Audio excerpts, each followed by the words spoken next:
Contámosvos os motivos. A nosa principal preocupación era seguir tocando xuntos. Digamos que as cousas se torceron e foron collendo outra dirección totalmente distinta. Pois vamos facernos menos. Contámosvos como. Foi todo como empezar de cero. E alguén se lle ocurriu a idea de poñerlle Nova Era. Chegaba unha nova era. Pero sobre todo contámosvos que é Nova Era. Eles mesmos crearon un estilo propio de banda. Deime conta de que esta banda, se non existira, habría que creala. Me parece un traballo asombroso e diferente a outros traballos das bandas de gaitas que había. O que pasa é que non esperábamos o que pasou logo.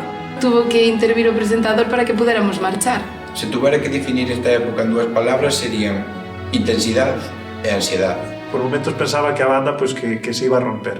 Pasaron semanas, meses, anos e aquí seguimos, imos polo 10º aniversario.